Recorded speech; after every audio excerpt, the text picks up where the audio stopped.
Good afternoon, and welcome to the Elastic NV fourth quarter fiscal 2025 earnings results conference call. All participants will be in listen-only mode.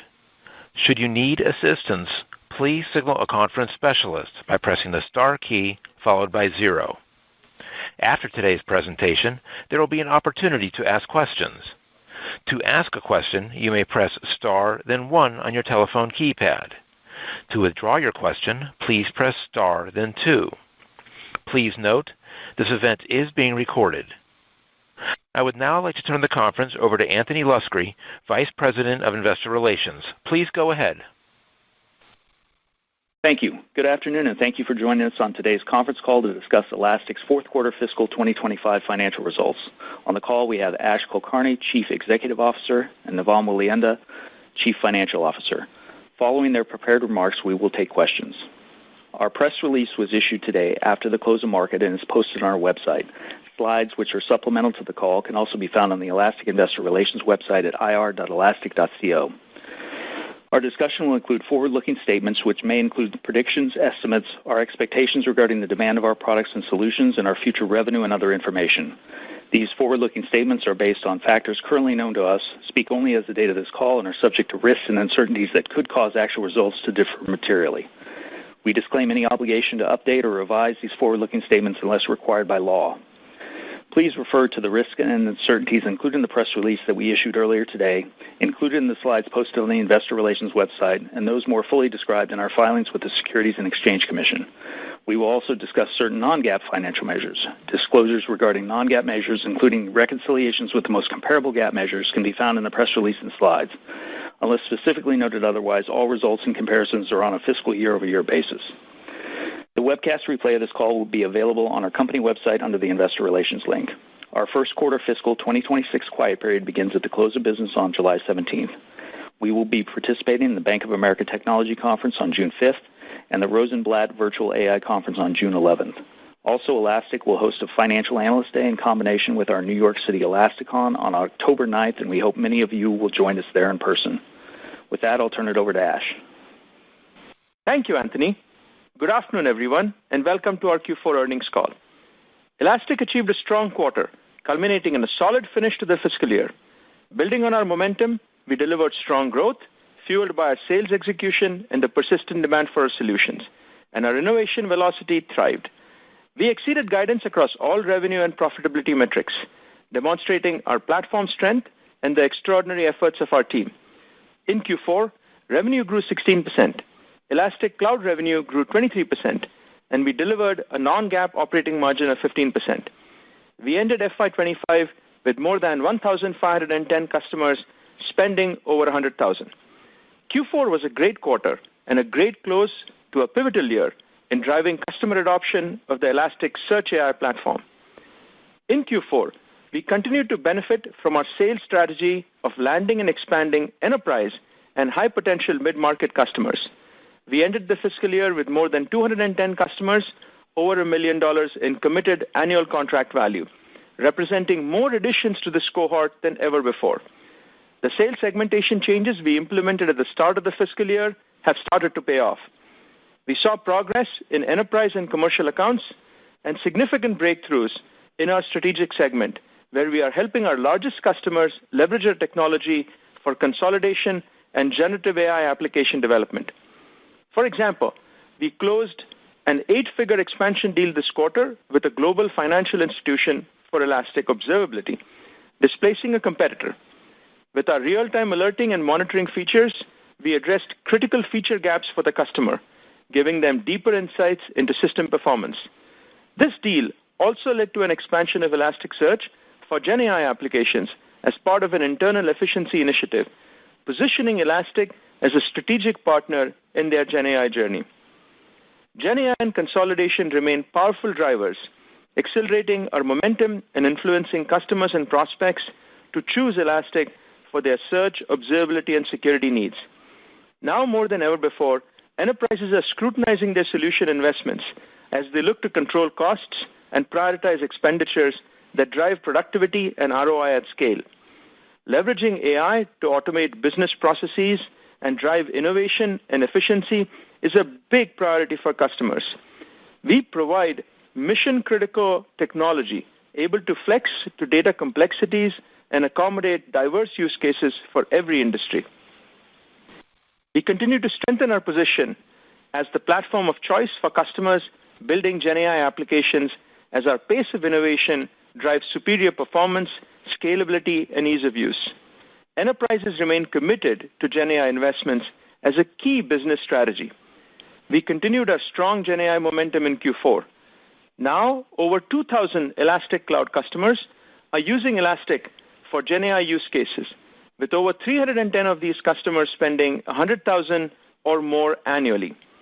Of our customers with over $1 million in committed ACV, more than 25% are utilizing Elastic for GenAI initiatives. Over the course of FY25, we saw customers progress from GenAI application ideation to implementation. As GenAI evolves, the importance of relevance and context increases. Criteria where Elasticsearch leads as the industry's most used vector database.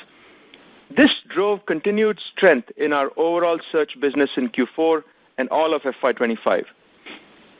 We recently announced the general availability of our better binary quantization, or BBQ technology, our pioneering technology that compresses vectors for lightning-fast retrieval.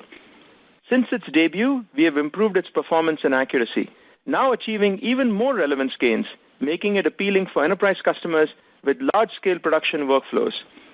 Elasticsearch is the first and only vector database with this quantization technique on the market. This feature helped us upgrade an international defense agency from a free version of Elasticsearch in a 7-figure deal to leverage our vector database.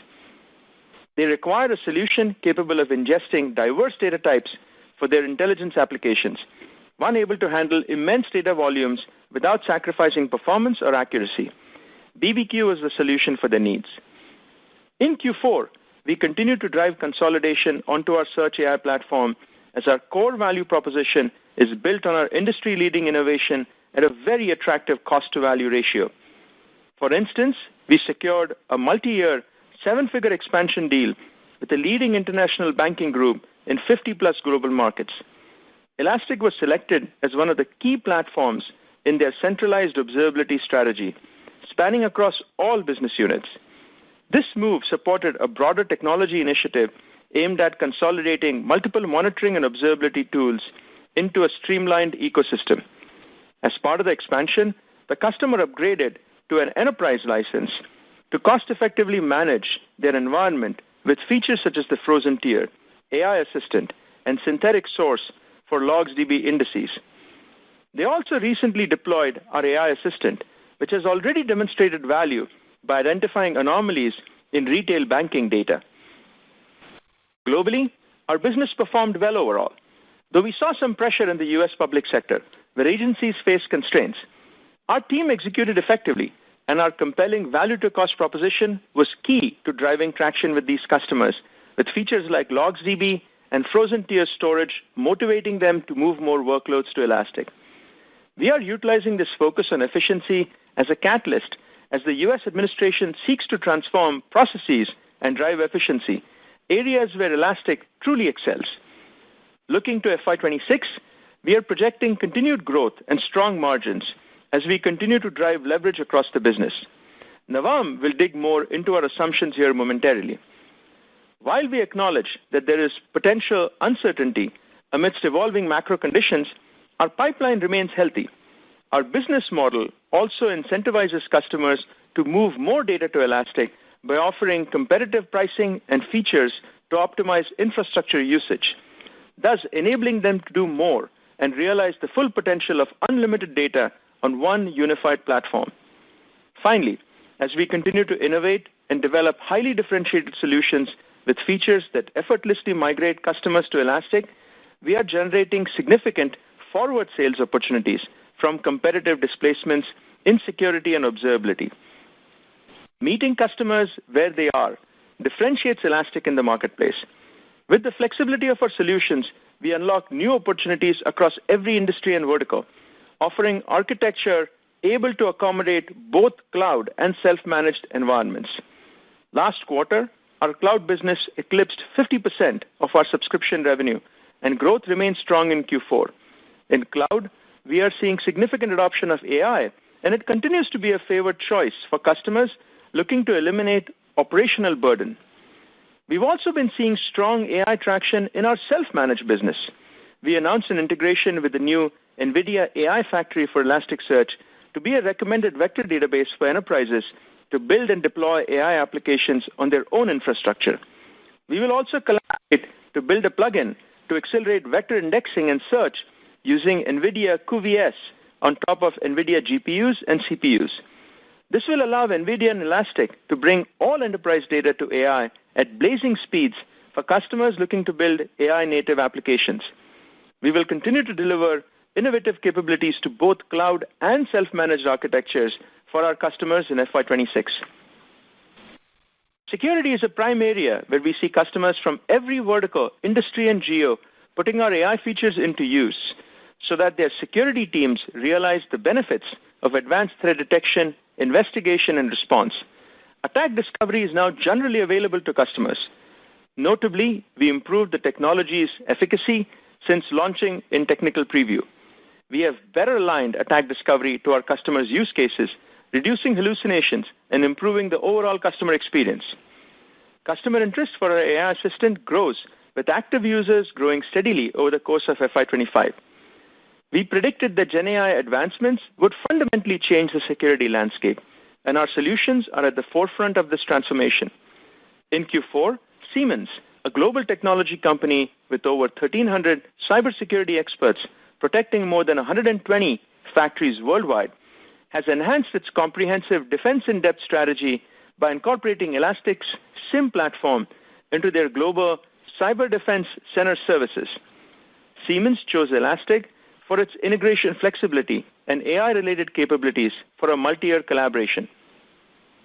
During FY25, we consistently delivered new capabilities and improved product features, further differentiating Elastic in search, observability, and security.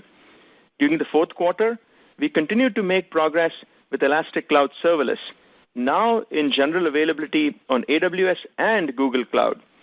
As a fully managed offering, Serverless allows customers to quickly launch and scale, giving them flexibility to manage workloads without managing the underlying infrastructure. In one expansion deal from the quarter, a leading cloud-based content and productivity platform selected Elastic to deliver mission-critical search capabilities and consolidate their security tools. To achieve operational efficiency, accelerate their go-to-market, and reduce costs with a scalable solution, the customer opted for Elastic Cloud Serverless, further enabling their modernization initiatives. Elastic emerged as the preferred choice against three competitors with Serverless and our GenAI features, specifically AI Assistant and Attack Discovery, differentiating us from the other vendors. We believe that our Serverless offering will benefit Elastic Cloud revenue over the long term, and early customer adoption is tracking to our expectations. In the area of security, we released a new SIM migration tool, Automatic Migration. Similar to Automatic Import, which streamlines user migration to AI-driven security analytics and expedites SecOps workflows. With Automatic Migration, customers can transfer detection rules from legacy providers onto Elastic, lowering the barrier to entry and helping us win new enterprise customers. Informed by our belief that bringing workflow automation features will strengthen all of our solution areas, we acquired Keep, an open-source leader in AIOps, a platform that unifies alerts behind a single pane of glass and provides workflow automation capabilities for incident remediation. We are delighted to join forces with the Keep team to drive innovation across our Search AI platform. This quarter, we celebrated some significant wins and initiatives with our partners. For years, we have invested in partnerships, prioritizing hyperscalers through technical integrations, and they continue to drive new business at Elastic. Earlier this week, we announced a new 5-year strategic collaboration agreement with AWS, which deepens our partnership through solution integrations, joint go-to-market, and marketing initiatives, ultimately simplifying Elastic adoption on the AWS marketplace. Working together, we believe our collaboration will accelerate AI innovation as the integrations will make it easier for customers to build GenAI applications with Elastic on AWS. Our partnership with Google grows stronger too. At Google Cloud Next, we announced that Elasticsearch is the first third-party native grounding engine on Google Cloud's Vertex AI platform and Google's Gemini models. Now our joint customers can seamlessly build GenAI experiences grounded in their enterprise data, powered by Elasticsearch AI capabilities. As proof of our continued partnership with Google, we won 2 Google Cloud Partner of the Year awards in the AI category at Google Cloud Next. I'm delighted to see our partnerships thriving as they are key to helping us market and deliver our products globally. On the go-to-market front, we recently wrapped our annual sales kickoff meeting. I spent an incredibly productive week with the team. We believe our value proposition has never been clearer to customers and prospects. With the FY25 sales segmentation changes validated by recent financial performance, we are not bringing any major changes to our sales strategy this year. We enter FY26 with our team fully energized, ready to keep driving our momentum forward. We are motivated and ready to win. To close, I'm deeply proud of what our team has achieved this fiscal year and our exceptional performance this quarter. The continuous innovation in our Search AI platform, the accelerating adoption of generative AI, and the growing trend of customer consolidation all reinforce my confidence in Elastic's future and our ability to create a generational company. Thank you to our employees for their hard work and dedication, as well as to our customers, partners, and investors for their continued support and trust. I'll turn it over to Navam to review our financial results in more detail. Thank you, Ash. Echoing Ash's comments, I would like to thank our team for their hard work in fiscal year 2025, delivering strong Q4 results across all areas of the business. I am delighted to join Elastic at this pivotal time. The company's leadership in GenAI and our business momentum, both reflected in our Q4 print, were key reasons why I came on board. We finished the year strong and outperformed against the high end of both our revenue and profitability guidance. So let's get to the numbers. Our total revenue in the fourth quarter was $388 million, growing 16% on an as-reported and constant currency basis. Subscription revenue in the fourth quarter totaled $362 million, growing 16% as reported and 17% in constant currency. Elastic Cloud, which sits within subscription revenue, grew 23% on an as-reported basis and constant currency basis. As we mentioned last quarter, Q4 has 3 fewer days than the other quarters, creating a sequential headwind. We also faced a less straightforward year-over-year comparison as we lap a leap year. Still, revenue remains strong across the business, bolstered by strong customer commitments and ongoing tailwinds from GenAI. We had a solid quarter in our self-managed business, and we achieved significant wins across both our cloud and self-managed environments. This go-to-market progress is a direct outcome of the sales strategy we put in place at the start of the fiscal year. You can measure revenue from our self-led motion by excluding monthly cloud revenue from subscription revenue. Subscription revenue excluding monthly cloud was $315 million, growing 19% in Q4 as reported and in constant currency. For fiscal year 2025, subscription revenue excluding monthly cloud was $1.195 billion, growing 20% as reported and 21% in constant currency.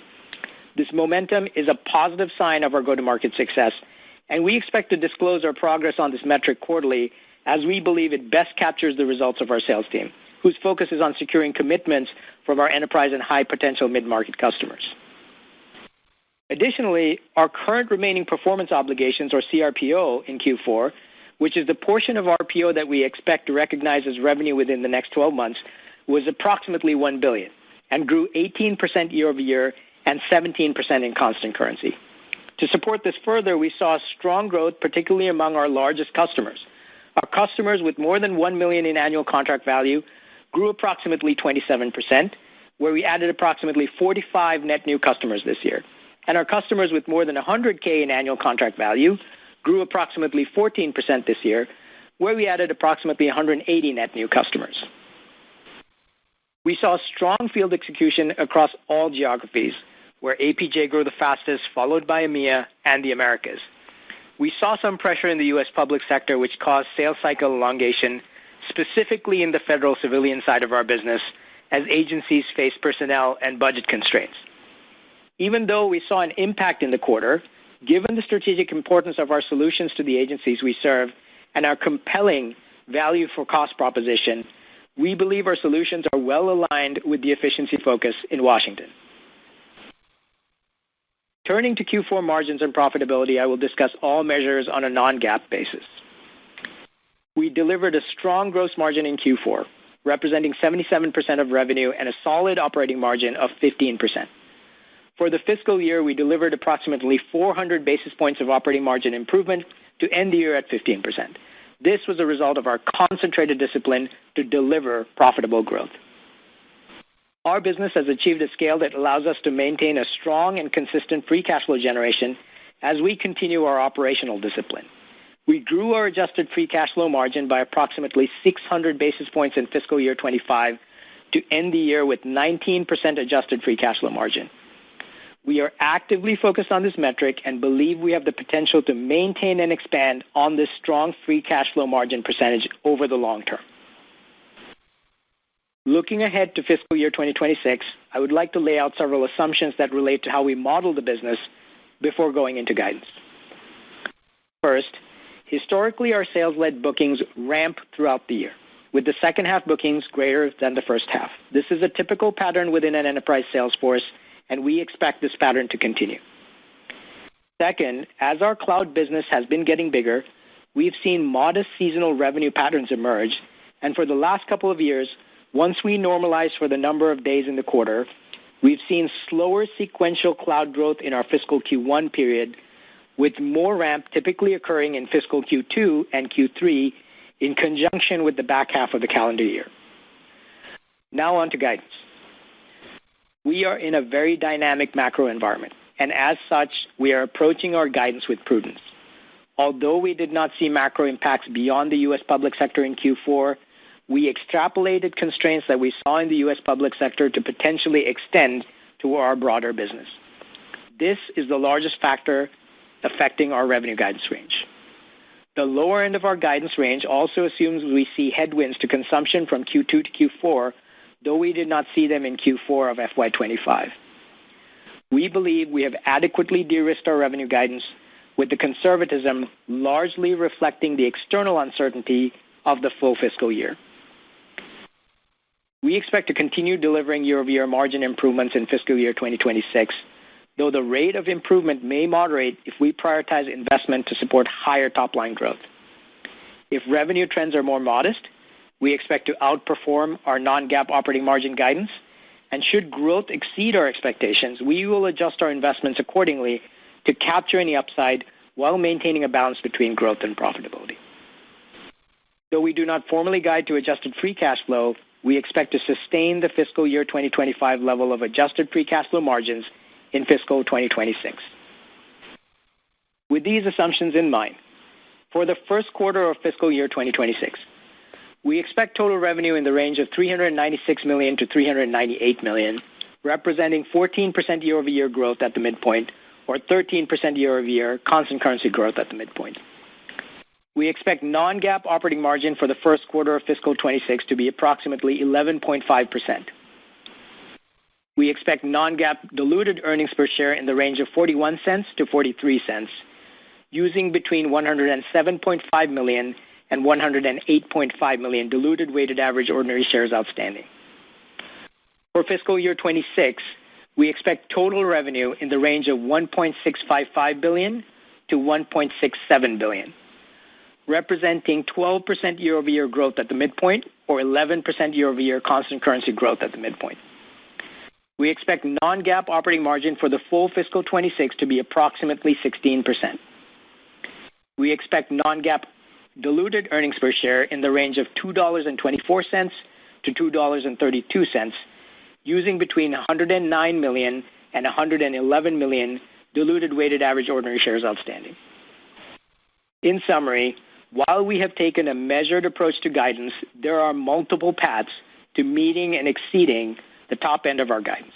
We are committed to maintaining and expanding upon our success and are aiming to build a generational company and sustain profitable growth at scale. We will continue to provide updates as we move through the year and look forward to hosting an Analyst Day on October 9th in New York City, where we will showcase the power of Elasticsearch AI platform and the business opportunity ahead. And with that, let's go ahead and take questions. Operator? We will now begin the question and answer session. To ask a question, you may press star, then 1 on your telephone keypad. If you are using a speakerphone, please pick up your handset before pressing the keys. To withdraw your question, please press star, then 2. Our first question today is from Pinjalim Bora with JP Morgan. Please go ahead. Oh, great. Thanks for taking the questions. Navam, just on the guidance, trying to kind of learn what you're saying in real time here, but it seems very conservative. So I wanted to ask you, one, would you say it's incrementally more conservative than how Elastic has guided in the past? And two, since you're new in the seat, I would ask you, when I look across the metrics, CRPO grew 17%, I think you said, in constant currency. Billings grew 16%. I think that's USD. I don't know constant currency. Deferred revenue is in the 20s. So from your perspective, what do you think is kind of the better leading indicator of the business at this point? Hey, Pinjalim, thanks for the question. So, look, we came off a very good Q4 despite pressure from the U.S. public sector. Our sales-led motion is going well. And given the pipeline and demand signals we're seeing, we feel good about the Q1 guide, right? And there's no doubt we're in a very dynamic macro environment, but I am new to the business, and I need to be prudent about the first guide. So what I've done is I've balanced the positive demand signals that we're seeing now, the positive demand signals and the positive pipeline that we're seeing now, with broadly macro uncertainty, and I think I've been clear on the assumptions that I've made on what's influencing those guidance numbers that I provided. Meaning, beyond what we're seeing, we're extrapolating the U.S. public sector pressure to the entire business, and I'm assuming more consumption headwinds in Q2 through Q4, even though we haven't seen macro consumption headwinds in Q4. So, I'm not entirely sure I can calibrate myself to Elastic in the prior quarters, but I think what I'm attempting to do is to give you clarity on what I'm putting into the guidance. And all things considered, we've taken a very measured approach. And like I said, there are multiple paths on exceeding and meeting and exceeding that top end, especially if macro doesn't play out the way we've modeled. So what I wanted to do and what I've done in my prepared remarks is tell you exactly what's in that guidance number that I provided.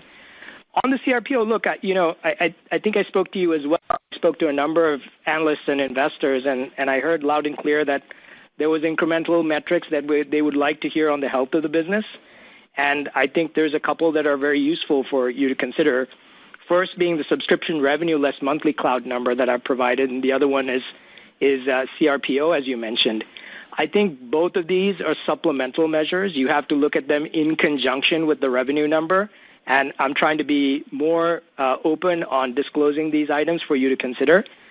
So the best measure of how our business is doing continues to be revenue.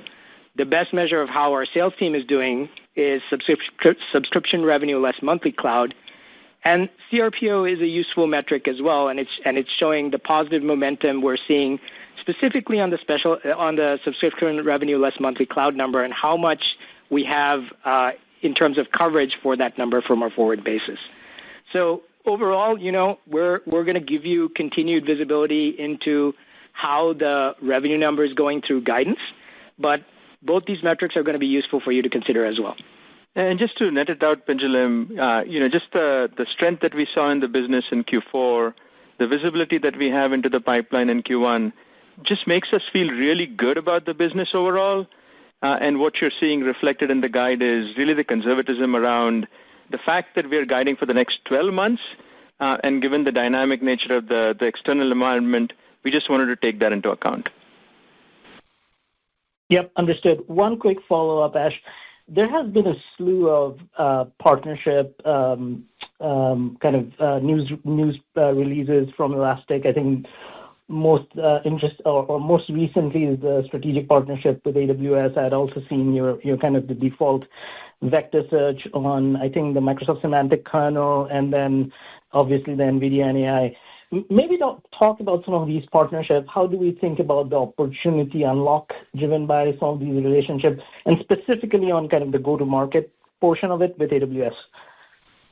Yeah, I think the best way to describe it would be that we are seeing a real change in the market where, we are being accepted as one of the most appropriate and favored vector databases out there, right? So, when you think about it from the perspective of the hyperscalers, we are working very well with them to become sort of the top of the third-party services that they provide in terms of vector database. They all have their own vector database functionality, but when you look beyond their own, we want to be number one, and all of these relationships that we are forming, it's all sort of indicating that we are getting that pole position.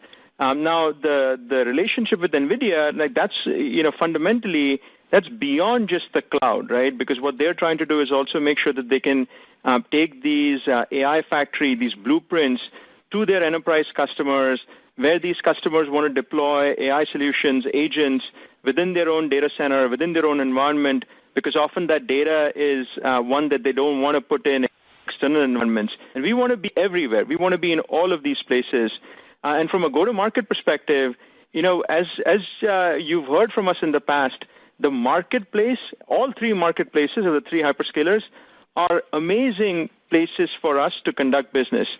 Customers are able to use their EDP commitments to purchase Elastic Cloud through those marketplaces, and we work very actively with these hyperscaler partners for incentive programs and so on to work together to get customers to move to the cloud where the customer is trying to move to the cloud and adopt Elastic Cloud as their solution, whether it's for Gen AI or observability or security.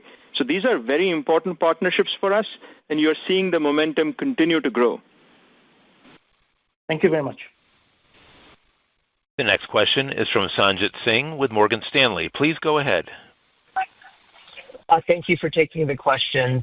I had an overall question to ask on the state of retrieval augmented generation. There's a debate in the industry whether RAG is going to prove durable, in terms of an access pattern. What's your latest thinking on customers adopting RAG architectures and Elastic sort of positioning within overall RAG? Yeah, what we are seeing, Sanjit, is that RAG is being acknowledged as the solution that always makes sense, irrespective of your data and your environment and your use case. Unless your data is absolutely static, the reality is that enterprise data is constantly changing. Enterprise data is significant in size, and so it's impractical to assume that you're ever going to be able to take a language model of any kind, large or mid-size, and train it entirely on your data, which means that, effectively you need some way to provide in real time context or grounding to the large language model from your data. And that's why RAG, whether you're building conversational apps, whether you are building agents and automating entire workflows, retrieval is absolutely critical. And that's where we are seeing this adoption of our vector database in all of these use cases. And so I think it's here to stay. We feel very confident. We feel that it's going to be something that benefits us both in the cloud and in our self-managed business. We are starting to see the adoption really go in the right direction for us. So I'm very excited about this. I appreciate the response, Ash. And then Navam, on the cloud performance this quarter, the sequential dollar adds were definitely smaller than they were last year. Do I just chalk that up to the sort of leap year impact, or did you see any sort of consumption hesitation in the quarter? I imagine the public sector weakness wouldn't necessarily factor into the cloud growth, but I just wanted to make sure I understand the sequential growth in cloud correctly. Got it. Thanks for the question, Sanjay. It's a good question. So Look, the fourth quarter total revenue, we did a really good job. It's a solid bookings quarter, and we had a really good self-managed bookings quarter in Q4 as well. So on the performance on the bookings, it was very strong. We're biased towards cloud, obviously, on the revenue growth side. But if you dig into the cloud revenue number a little bit more, you exactly hit the nail on the head. There is a leap year impact year over year, but specifically to the quarter, this is the one quarter with 3 fewer days than the other quarters. So Q4 has 3 fewer days than Q1, 2, and 3, and that is a consumption headwind as you think about the daily consumption rate. So when you think about the sequential adds, you really have to normalize for the number of days. And when you normalize for the number of days, the cloud growth rate is in the mid-20s and quite healthy. So we're happy about the cloud performance in Q4. And just a note I mentioned in my prepared remarks as well, the cloud numbers getting bigger, so there are some seasonal patterns that are emerging. Now, these are patterns we're seeing now. It may change, but the current pattern is that Q1 tends to be a lower sequential growth quarter because people are consuming what they bought in the back half of the year. Q2 and 3 are higher in terms of sequential growth, and Q4 is variable compared to Q3, and that's essentially what we saw in the business with cloud. Thanks, Navam. I appreciate the response. The next question is from Matt Hedberg with RBC Capital Markets. Please go ahead. Hey guys, this is Simran on for Matt Hedberg. Thanks for taking our question and congrats on a solid finish to the year. Just thinking about this past fiscal year, you made some pretty big changes on the go-to-market side. As we think about fiscal year 26, is the majority of the heavy lifting of these larger transformation changes done? And can you just talk a bit about the next steps from here and speak more on the strategy that continues to resonate with enterprise customers? Yeah, thank you for the question. So in terms of the territory changes that we made at the beginning of last fiscal year, look, not only have those fully settled, but they are really starting to pay off in a meaningful way. One of the data points that both Navam and I shared was the fact that we grew our $1 million cohort more than we ever have in the past, 45 net new adds in that particular category. We are seeing real, meaningful expansion in our strategic accounts. That's where, the largest tier of our customer base, in our high propensity mid-market customer base and our enterprise customer base. So all that focus that we drove through that territory change last year is really helping. It's paying off. So at this point, as we go into FY26, we are not planning to make any changes like I called out in my prepared remarks. Now, there are a couple of small things that I did want to call out. One is that, we have been continuing to hire sales capacity, and that's going to continue because we see the growth opportunity ahead of us. So, we will keep doing that. And every time you bring on new sales reps, there are some minor changes that you always make to make sure that there is sufficient coverage and appropriate coverage across all accounts. But that's very common. That's something that's typical across every enterprise company. The second thing that I'll call out is that this year, and this is something that's new, we are incrementally adding security sales specialists. And it's a small team, but this is a team that's going to act as overlays to help our broader field organization capture an even bigger share of the security platform consolidation opportunity that we see ahead of us. And I'm personally very excited about that. Traditionally, we've had a security technical specialist team. Last year, we added a technical Gen AI specialist team, and now this is a security specialist sales team. And with all of this, what we're really trying to do is double down on that motion of our sales-led go-to-market being all about our enterprise and mid-market high-potential customers and driving our SMB purely through the self-service motion of monthly cloud. So very excited about that, and we are going to continue on this. Great, thank you. That's very helpful. And then just one follow-up. Could you speak a bit to Gen AI and your positioning into fiscal 26 and how you would like to see this trajectory throughout the year. And then just more broadly touching on the agentic AI opportunity and use cases that you're seeing emerge on that end. Yeah, so we are seeing customers sort of progress along the continuum of first, they were going from just lexical or text-based search to semantic search. We've seen them go from there to building conversational apps using RAG, and now we are seeing them building agentic workflows using model context protocol or MCP or agent-to-agent interactions, and this is an attempt where they're trying to automate entire workflows using AI. In all of these, what is critical is retrieval, being able to connect that large language model to just the right internal data in real time. And that's where accuracy matters, speed and scale matter, and being able to do it in an efficient way really matters. And that's what we've been putting our focus on. So in terms of efficiency, we've talked about things like better binary quantization. We've been doing a lot of work around, making things more and more accurate in the algorithms that we have. We've provided capabilities like our AI playground, where customers can, as they develop, test out things, reduce hallucinations, work on getting the most accurate results. And speed and scale, that's something that we've always been known for. So our mission is to be the vector database of choice in every Gen AI application that gets built. And we're just getting started. If you think about the total addressable opportunity, most enterprise organizations are still in the early part of the journey on things that they're trying to automate using AI.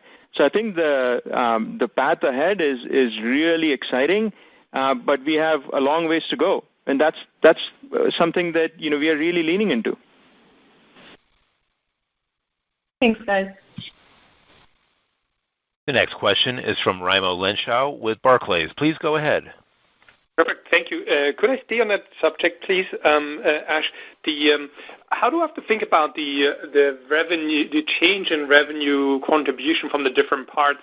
Obviously, there's still a lot of activity in the field, and we see that as well around vector database and all the stuff that they're doing there. How do you think that will impact where revenue is coming from going forward? And then the second question I had was on the monthly side, thanks for breaking that out on the extra disclosure there. How should we think about that line going forward when we model it? Because it does look like you're de-emphasizing it, and we just all need to make sure that we have that fully covered in the model. Thank you. Yeah, absolutely. I'll talk about it, and then I'll also ask Navam to maybe weigh in. So maybe I can touch upon the monthly cloud stuff first. And on the monthly cloud, look, like I've said, that is a self-service driven motion. We believe, what we've seen is that that's largely, SMB customers that show up there. Our goal is to really drive our sales-led motion towards the enterprise and high propensity mid-market customer base. And that's where we feel that, we are seeing great success. That number gives you a real sense of how our sales-driven go-to-market motion is actually working. And that's the focus within the company. Because look, for us to become a multi-billion-dollar company, it's the enterprise and the high-potential mid-market customers. That adoption is going to be what matters most. That's the reason why we give data points around 100K plus customers and so on. So that's one part. The second part is on the AI piece. As you know, the way our model works is customers first build us into their application, so they adopt our platform, and we've given the metrics around it just on Elastic Cloud, over 2,000 customers using us, and we also give metrics on the percentage of our 100K cohort that has been using us for Gen AI. That is all about adoption, but then we also have customers that have been making commitments, and those commitments have now been translating. They've been contributing to revenue. So we've started to see that. But like I also said in just the prior question, we are still in the very early days. You take any organization, they're still in a phase where they have maybe dozens of these AI applications and projects that they're working on. You think about the total number of enterprise workflows, they're in the thousands. So we've got a long ways to go. And as that grows, as the revenue contribution from AI continues to evolve, I would expect that search will become a bigger and bigger part of our business because this is expanding the search TAM. Having said that, we are seeing AI benefit all parts of our business. Our AI assistants, things like attack discovery, are helping us become much more competitive in our SIM and security analytics product. It's helping us drive better adoption of AI ops in our observability product. So from that sense, I would expect all parts of the business to grow. But over time, I would expect that search, as it's growing, sort of the fastest within the business, will eventually continue to see more benefit from AI. Yeah, hi, Raimo. It's Navam. I'll add to the monthly cloud point that Ash made. In 2026, we expect the monthly cloud revenue to be roughly flat. This quarter was about 12% of the total. Perfect. Thank you. The next question is from Tyler Radke with Citi. Please go ahead. Hey, good afternoon. Thanks for taking my question. Wanted to ask you about the AI commitments. I think you talked about the 100K additions there, but wanted to double click on the $1 million commitments and just clarify the disclosure that you gave around the 25% using AI. Is that 25% of your $1 million customers have $1 million AI commitments, or just help us understand a little bit more what you saw on the larger customers for AI commitments? And then would just be curious on some of the emerging use cases. Are you seeing stuff on the agentic front? What are some of the emerging use cases that might be different from prior quarters? Right. No, thanks, Tyler. So the metric on the 25% metric that we were talking about, that was if you take the total number of $1 million customers that we have, 25% of them are using us for some kind of AI workload, right? So it's the adoption within that high growth propensity cohort of customers. In the past, we've given a similar metric around the 100K cohort. This is also giving you a sense of what it's like in the $1 million cohort. Hopefully that makes sense. Yeah, and then the second part around the emerging use cases.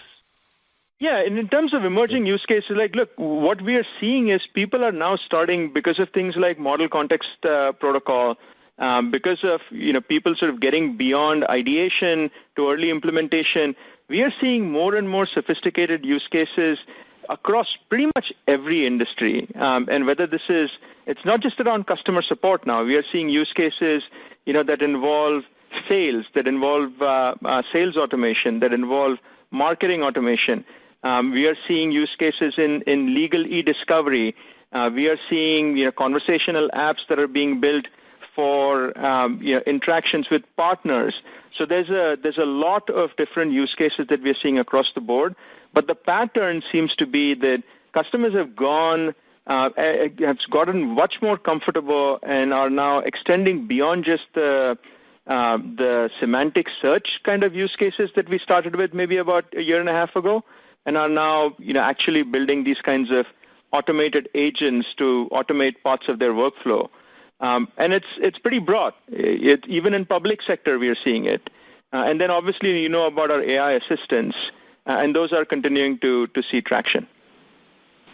Great. And Navam, on the public sector comments, appreciate all the breakdown and moving pieces on the guide too. Those super helpful. But on the public sector comments, the choppiness you saw in the quarter, I assume that was all kind of in self-managed, but where did you see that show up most? Would we see that more in billings and in RPO? I imagine there's some, in-period rev rec headwinds that you saw just as a result of lower bookings. But any way to sort of dimensionalize it and, quantify the shortfall that you saw in public sector would be helpful. Yeah, thanks for that. So look, we saw the pressure in public sector, but it's important to remember that we're a well-diversified business with many verticals. and public sector is an important one. It's one of our top 5 verticals, but the reason we had a strong Q4 was APJ, EMEA, and North America performed well, and because of our diversified business, we were able to still have a strong fourth quarter despite the pressure we saw in the public sector. So I guess it's very hard to quantify the counterfactual of what would have happened had public sector stayed the same. But the point is we're well diversified and we have the ability to make up for one with other sides of the business. The other thing I'll also say is to the point that Navam made, we saw some pressure in the federal civilian agencies, but Department of Defense, other parts of U.S. public sector remained strong. Also, we are seeing continued strength in the public sector business that we do outside of the U.S. As with everything going on geopolitically, that is something that we believe as we continue to drive our business in global markets, that will continue to be a source of strength for us. Thank you very much. The next question is from Howard Ma with Guggenheim Securities. Please go ahead. Great, thank you. Given the AI search momentum that Elastic has been seeing, especially exiting Q3, we were hoping that Q4 cloud growth would have been stable or perhaps even accelerate a little bit. And I understand the leap day adjustment, so I'm talking on a days adjusted basis, but it downticked a little bit. And I was hoping Ash or Navam, you could, or ideally both of you, can you help us understand the components a little bit more? And the premise is if AI search is pumping on all cylinders, and I believe it is the contribution each month higher than the last? And if that's the case, can you talk a little bit more about the offsets? Maybe we hit on the monthly cloud segment a bit, right? That remains weak, but can you talk, did observability and SIEM use cases perhaps underperform your expectations a little? Are there optimizations in larger customers or I guess lesser overconsumption versus recent quarters? Anything more on the mix in the quarter would be tremendously helpful.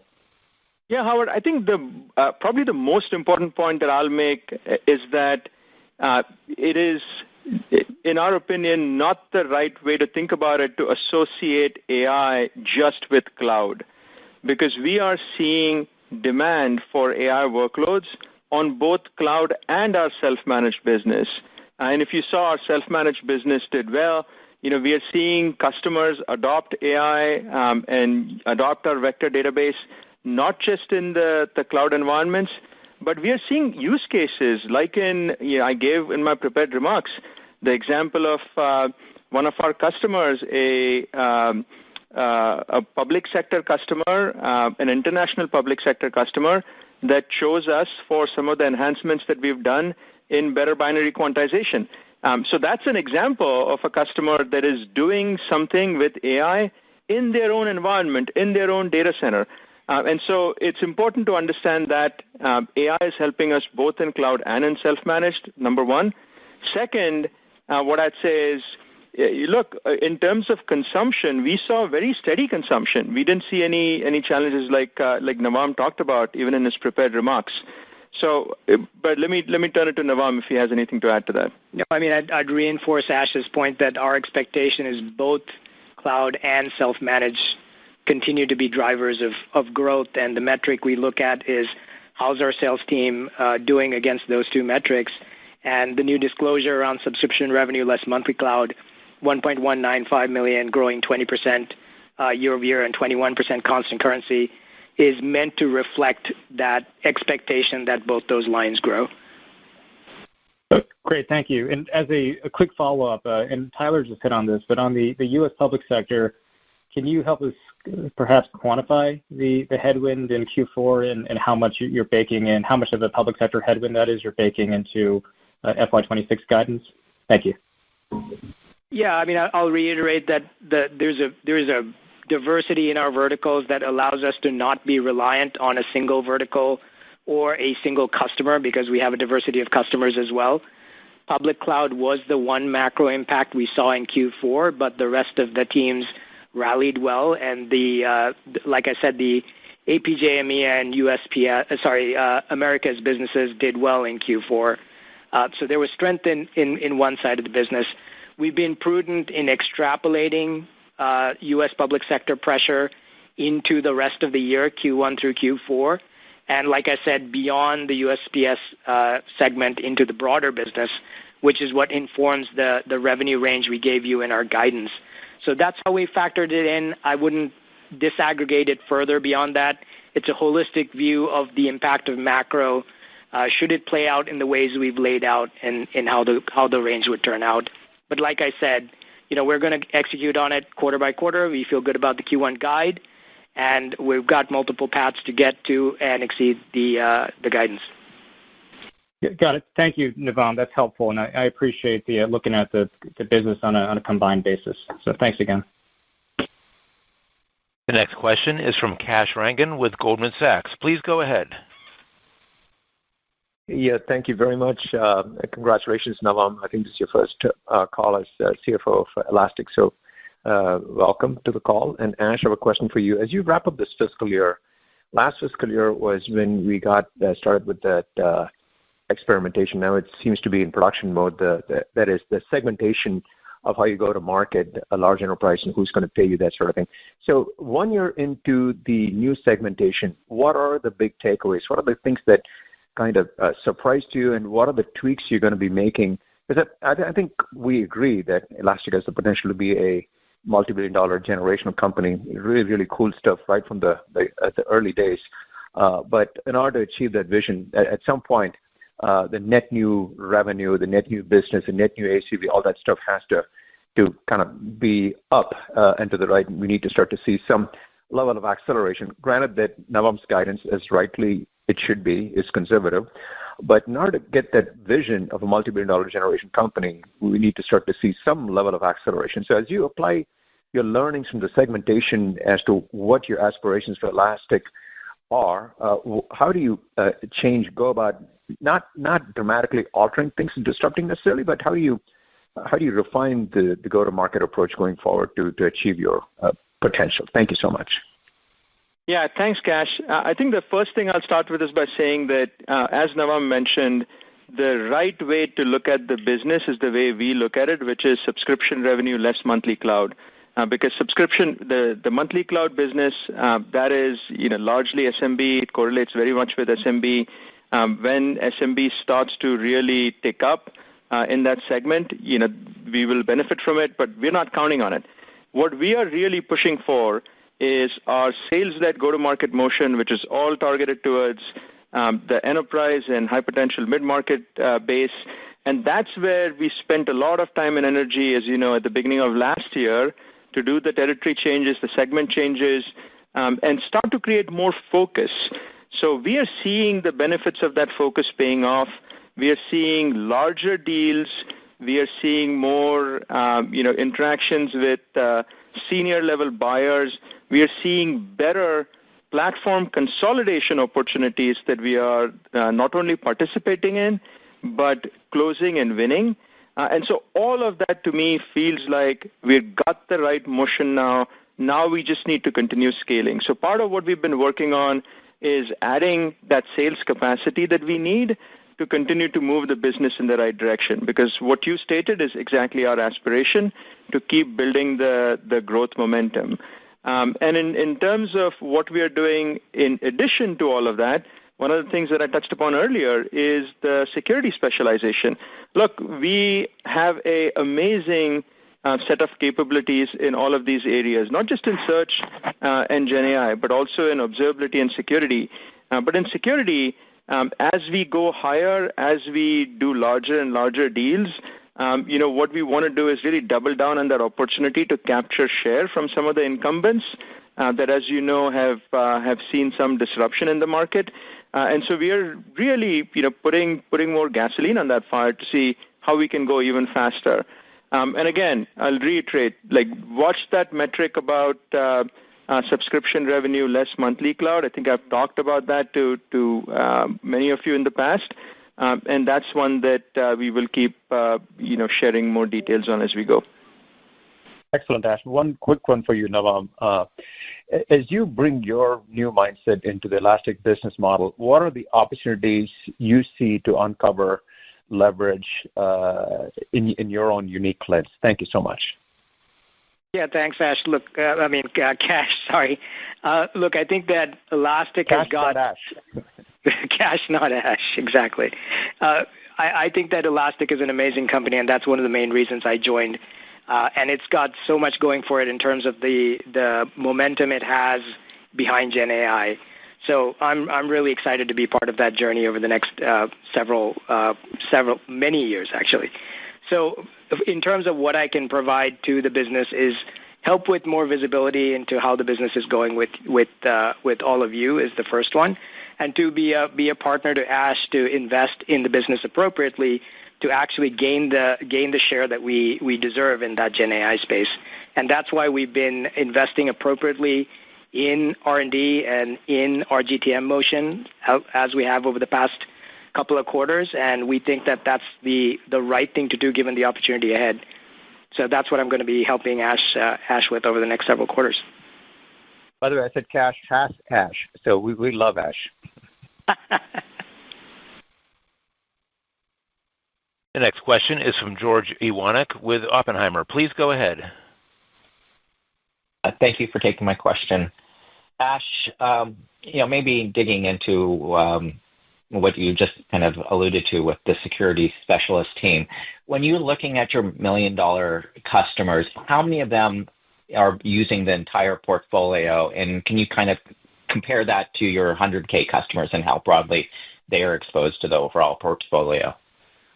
We haven't broken that out, and that's one of the things that Nava mentioned was the financial investor day that we're going to have in October, and we'll provide a lot of those details there. What I will say, though, is that our largest customers typically tend to use us for more than just a single use case, right? We have a platform approach where when they purchase Elastic, we don't have separate SKUs for observability or security or search or AI.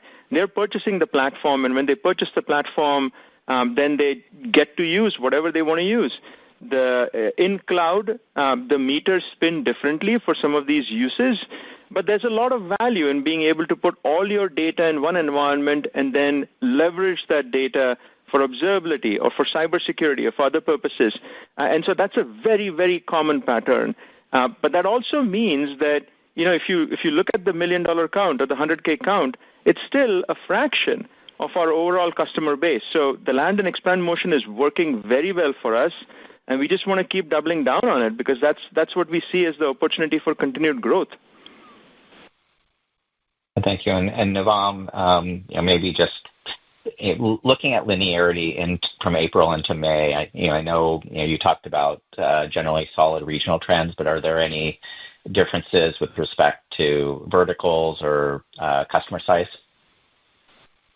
No, not really. I mean, our verticals are very diversified, and I don't think that month over month there's much. There's always puts and takes, but in terms of linearity of what happens, I don't think there's much difference between those 2 months in particular. At this point in time, the macro remains what we've seen in Q4 around U.S. public sector and no real incremental changes on the consumption side or incremental pressure beyond what we've seen in U.S. public sector. Thank you. The next question is Brent Thill with Jefferies. Please go ahead. Ash, just on the sales productivity, when you mentioned there's no changes, can you just bring us up to speed on where productivity is today? Are you happy? Are they fully at peak capacity? And I guess with the age of AI, a sales team that's running closer to peak capacity, not making big changes, I think most would have thought you'd see a little more healthy backlog and growth. But maybe just help reconcile what's happening with productivity to your pipeline. Thank you. Yeah, so in terms of the sales capacity, the sales teams that we have, the productivity that we saw in FY25, we were very happy with it. Obviously, the changes, like I said, that we made at the beginning of the year caused us some issues in Q1, but then we started to see the benefits accrue in Q4 was just wonderful to see how the output that we got from the team. So in terms of productivity, and by the way, the use of AI, we use AI internally, even for our own purposes, in terms of how our SDRs, our sales development reps, and even our account executives use the information that we have about our customers and our prospects with AI to be able to do better targeting, to have better conversations, to sort of follow and satisfy our customers better. So, productivity, I believe, is something that, we have always paid attention to and we will continue to pay attention to. That's a big focus, but I feel really good about where we are. I'll let Navam, I don't know if you have anything to add to that. No, I think you got it mostly, yeah. Thank you. This concludes our question and answer session. I would like to turn the conference back over to Ash Kulkarni for any closing remarks. Well, thank you all for joining us today. As I said, I'm extremely proud of what we accomplished in FY25 and more excited than ever about the opportunity ahead as we build a truly generational company. Thank you all and have a good day. The conference is now concluded. Thank you for attending today's presentation. You may now disconnect.